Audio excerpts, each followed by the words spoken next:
Now, when an leadership for activities, at the age of 7, a young boy and his family were forced out of their home. The boy had to work to support his family. At the age of 9, his mother passed away. When he grew up, the young man was keen to go to law school, but had no education. At 22, he lost his job as a store clerk. At 23, he ran for state legislature and lost. The same year, he went into business. It failed, leaving him with a debt that took him 17 years to repay. At 27, he had a nervous breakdown. 2 years later, he tried for the post of speaker in his state legislature. He lost. At 31, he was defeated in his attempt to become an elector. By 35, he had been defeated twice by running for Congress. Finally, he did manage to secure a brief term in Congress, but at 39, he lost his re-election bid. At 41, his 4-year-old son died.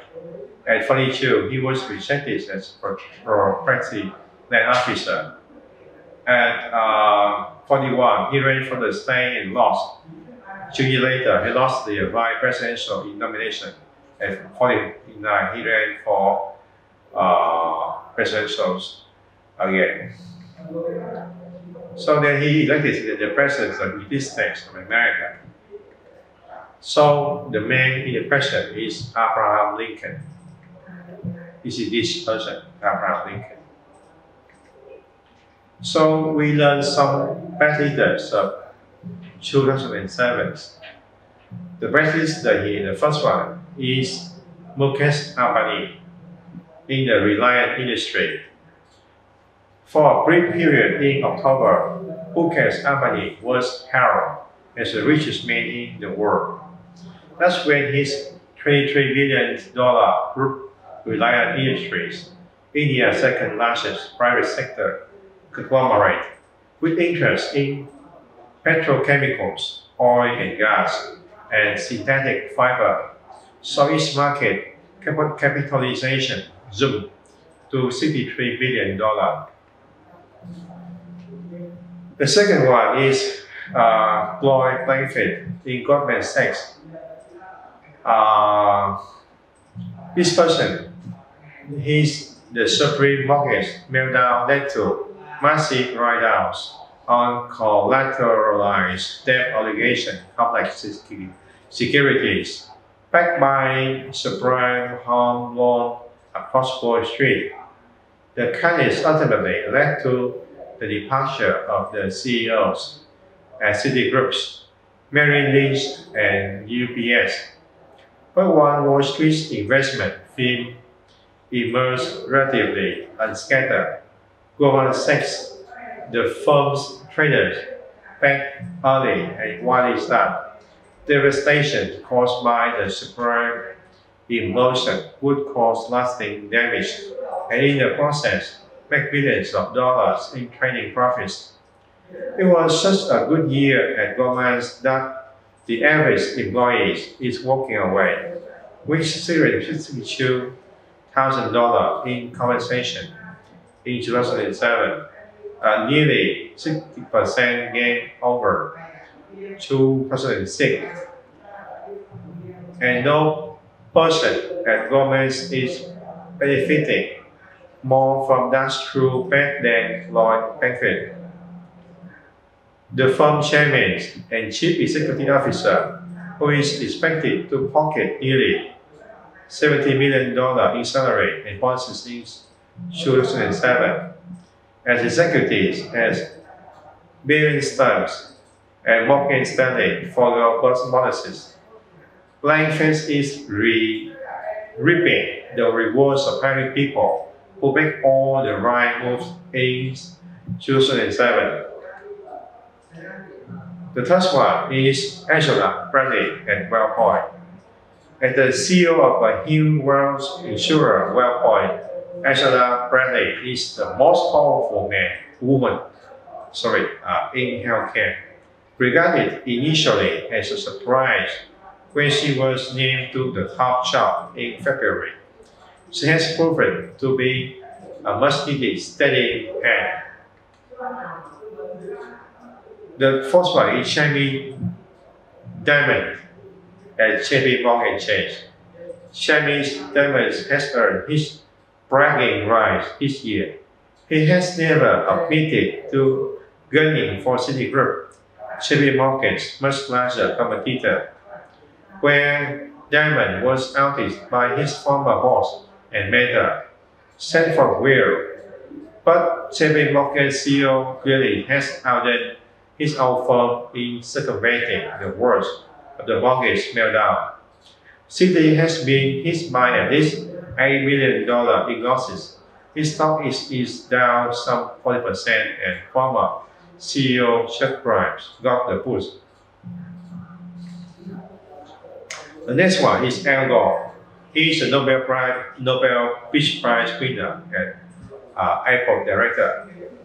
In 2007, Al Gore's transformation from prudent ex-vice president to charismatic eco-superstar was complete. An inconvenient truth, his wonky PowerPoint lecture on atmospheric science became touchstones for global warming activists and helped to raise awareness of the issue among CEOs around the world.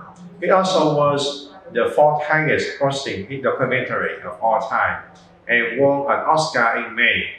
By November, Gore shared the Nobel Peace Prize with the UN Intergovernmental Panel on Climate Change. The next one is Mark Hurd at Hewlett-Packard. Packard is outjoined for 2007 Business Person of the Year. Hurd 50 has shown remarkable skill navigating the intensely competitive and complex computer business. But what is even more remarkable has been his ability to position the world's largest computer company for growth by selling high-tech gear to both consumers and corporations. Very few high-tech companies can manage the delicate balancing act required to execute flawlessly in both markets. The next is Steve Jobs at Apple. You can look at the 117% rise in Apple stock price and the 24% rise in sales, or the 75% growth in earnings over the past fiscal year.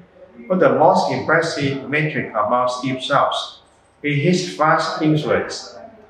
Apple remains the standard setter for 21st century products design, with its ability to create mass-produced devices with flair normally associated with high-end boutiques. Next is Jack Ma at Alibaba.com. This was a breakthrough year for Jack Ma, founder and CEO of Chinese e-commerce operator Alibaba.com. The company raised $1.5 billion in a November initial public offering in Hong Kong. The biggest such deal this year for an internet company. Since their debut, shares are up more than 100%. That's a testimony to Ma's achievements. Building Alibaba into the premier online marketplace for small and mid-sized companies looking to track to and from China. He also recently launched an online advertising exchange called Alibaba. The name's a piece of pun. In Chinese, Papa means daddy. So the next is Sheikh Mohammed bin Rashid Al Maktoum. He's the ruler of Dubai. Sheikh Mohammed bin Rashid Al Maktoum, 58, has created a hometown out of dreams and sand. Unlike neighbors Qatar and Abu Dhabi, Dubai has little oil and gas. Instead, Sheikh Mohammed has shown his city-state as a tourist destination transport hub, and increasingly a financial center, where most of the world's top banks have set up their regional headquarters. The next is James McNamee at Boeing. Boeing CEO James McNamee continues to bring more financial and operational discipline to the $65 billion aerospace and defense conglomerate. In the first half of 2007, operating cash flows increased 49% to $3.6 billion and is forecast to top 6% by the end of the year. Another measure, operating margin, has improved to 8.7% compared with 3.1% in 2006. Sales have been extraordinary. Now, the next is Rupert Murdoch at News Corp. Never underestimate Rupert Murdoch, the News Corp chairman, has created formidable competitors to ESPN and the big three television networks, and his Fox News channel overtook CNN. Now his Fox Business channel, which launched in October, is a nascent but serious threat to CNBC. He's also taking aim at the New York Times. Murdoch paid $5 billion for Dow Jones and figures to remake its venerable Wall Street Journal into a national newspaper that will emphasize breaking news and moving the nation's political agenda to the right. The next is Eric Schmidt at Google. Google just keeps barreling along its fight in creating a large and growing numbers of competitors with new moves into wireless services, office software, and more. In its core search market, its share continues to rise to 65% in November, according to market researcher Hitwise. As a result, its sales are expected to jump 47% this year to $15.6 billion, sending its stock up 45% on the year to $677.27 a share. The next is Stephen Schwarzman at Blackstone Group. Stephen Schwarzman, the Blackstone Group CEO, started 2007 with a bang, just days after his private equity shop did the largest leverage buyout ever, the $39 billion LBO of equity office properties. He threw himself a lavish, headline-grabbing birthday party, but his most defining moment came in June, when he took Blackstone public in the first IPO of a major American private equity firm. The next is Rata Tata and the Tata Group. It was Rata Tata to grab global headlines. The soft-spoken architect educated in the US at Cornell University has set his $29 billion conglomerate on a scorching global growth path.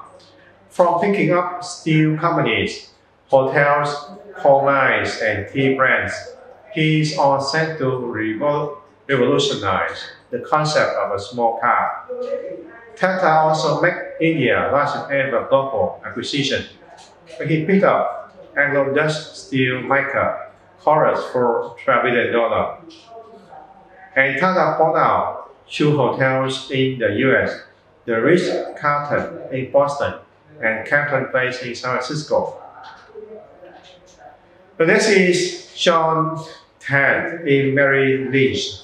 John Tan turned a troubled, insular, and technophobic New York Stock Exchange into a global giant that is shaking off archaic trading practices and expanding into broader trading arenas.